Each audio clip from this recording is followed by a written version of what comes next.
Hi hello welcome to my ఇంటి రుచులు vegetarian day 7 మామిడికాయ రెసిపీస్లో ఈరోజు చింతపండు అవసరం లేకుండా సంవత్సరం పాటు స్టోర్ చేసుకుని ఈ ఆమ్చూర్ పౌడర్ని ఎలా ప్రిపేర్ చేసుకోవాలి ఈ వీడియోలో చూద్దాము. ఈ ఆమ్చూర్ పౌడర్ మన ఇంట్లో ఉంటే కనుక మనకు చింతపండు ఎక్కువ అవసరమే ఉండదు వాడటానికి. ఇలా మనం ఒకసారి చేసి పెట్టుకుంటే కనుక 1 year అయినా కూడా ఈ పౌడర్ అన్నది పాడవకుండా ఉంటుంది. చిన్న చిన్న టిప్స్ పాటిస్తూ ఈ ఆమ్చూర్ పౌడర్ని ఎలా ప్రిపేర్ చేసుకోవాలి ఆలస్యం చేయకుండా వీడియోలోకి వెళ్ళిపోదాము. ముందుగా నేను ఒక 3 వరకు మామిడికాయలని తీసుకున్నాను. ఈ మామిడికాయలు పైన ఉన్న చెక్కు తీసేసుకుని ఇలా మనం శుభ్రం చేసుకుని ఉంచుకోవాలి. ఇప్పుడు వీటిని చిన్న ముక్కలుగా కట్ చేసుకుని తర్వాత మనం ఎండలో ఆరబెట్టుకోవాలి. చూసారు కదండి, నేను మీడియం సైజు గల మామిడికాయలని 3 వరకు తీసుకున్నాను. ఇప్పుడు వీటిని ఇలా చిన్న ముక్కలుగా కట్ చేసుకున్న తర్వాత నార్మల్గా అందరి ఇళ్ళల్లో కూడా ఇలా ఆలు స్లైసర్ ఉంటుంది కదా, దానితో ఇలా సన్నగా స్లైస్ చేసేసుకోవాలి. మనం నార్మల్గా అయినా కట్ చేసుకోవచ్చు కానీ అంత సన్నగా రాదు. ఇలా మనం సన్నగా స్లైస్ చేసుకుంటే కనుక మనకు త్వరగా ఆరిపోతాయి. చూడండి ఎంత చక్కగా వచ్చేస్తున్నాయో. ఈ విధంగా స్లైస్ చేసుకోవచ్చు. ఒకవేళ ఇలా ఆలు స్లైసర్ లేకపోతే కనుక నార్మల్గా మనం చిన్న ముక్కలుగా కట్ చేసుకుని అయినా కూడా ఎండలో పెట్టుకోవచ్చు.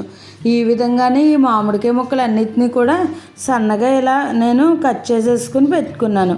ఇప్పుడు ఇవి బ్లాక్ రాకుండా ఉండడం కోసం దీంట్లోకి ఒక 1/2 teaspoon వరకు సాల్ట్ని వేసుకోవాలి. మరీ ఎక్కువ సాల్ట్ వేసుకోకూడదు, నీరు వచ్చేస్తుంది. అలాగే సాల్ట్ వేసుకోకపోతే కనుక ఈ మామిడికాయ ముక్కలు అన్నవి నలుపు రంగులోకి వచ్చేస్తాయి. అందుకే లైట్గా సాల్ట్ వేసుకుని ఈ సాల్ట్ని ఈ ముక్కలు అన్నిటికీ కూడా బాగా పట్టేటట్టుగా మిక్స్ చేసుకోవాలి. మరీ ఎక్కువ సాల్ట్ వేసుకుంటే మనకు ఈ ముక్కల్లో నుంచి వాటర్ అన్నది వచ్చేస్తాయి.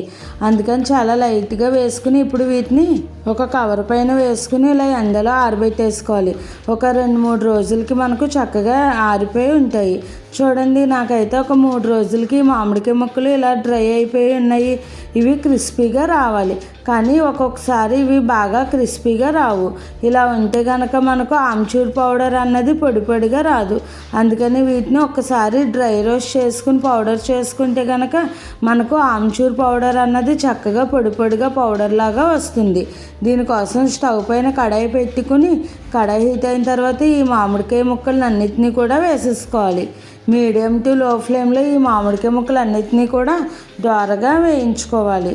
ఇలా కలుపుకుంటూ వేయించుకుంటే మనకు లోపల వరకు ఫ్రై అయ్యి చక్కగా పొడి పొడిగా వస్తుంది. మరీ ఎక్కువ కలర్ రానివ్వకూడదు. లైట్గా కలర్ చేంజ్ అయ్యి కొద్దిగా ఇవి పొడి పొడిగా వస్తే సరిపోతాయి. చూడండి, చక్కగా ఫ్రై అయిపోయినాయి. ఇప్పుడు స్టవ్ ఆపేసుకుని వీటిని పూర్తిగా చల్లారబెట్టేసుకోవాలి. మనకు ఇవి ఫ్రై అయినాయి లేదో తెలియడం కోసం ఇలా మనం ఒక పీస్ని ఇలా తుంచి చూస్తే కనుక చక్కగా ముక్క కింద ఇరిగిపోవాలి. అంటే ఇవి ఫ్రై అయిపోయినట్టే. ఇప్పుడు వీటిని పూర్తిగా చల్లారిన తర్వాత ఒక మిక్సీ జార్లోకి వేసుకుని మెత్తని పౌడర్ లాగా గ్రైండ్ చేసేసుకోవాలి. ఎంత ఫైన్గా వీలైతే అంత ఫైన్గా పౌడర్లా చేసేసుకుంటే మనకు ఆమ్చూర్ పౌడర్ రెడీ అయిపోయింది.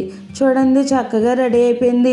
ఇది ఏదైనా చాట్ అది చేసుకున్నప్పుడు లేదంటే స్నాక్స్ ఏవైనా చేసుకున్నప్పుడు కూడా అలా లైట్గా ఈ ఆమ్చూర్ పౌడర్ని స్ప్రింకిల్ చేసుకుంటే కనుక పుల్ల పుల్లగా చాలా బాగుంటుంది. ఇప్పుడు ఈ ఆమ్చూర్ పౌడర్ అన్నది వేడి చల్లారిన తర్వాత ఒక సీసాలోకి వేసేసుకుని స్టోర్ చేసుకుంటే 1 year అయినా కూడా చాలా బాగా ఉంటుంది. అలాగే ఏదైనా చింతపండుతో చేసే రెసిపీస్ చేసినప్పుడు కూడా చింతపండు ప్లేస్లో ఈ ఆమ్చూర్ పౌడర్ని వేసేసుకోవచ్చు. ఈ ప్రాసెస్లో మీరు కూడా ఒకసారి ఇలా ట్రై చేసి ఎలా వచ్చిందన్నది నాకు కామెంట్ చేయండి. అలాగే మరిన్ని మంచి మంచి హెల్దీ టేస్టీ రెసిపీస్ కోసం నా ఛానల్ని ఫాలో అవ్వండి.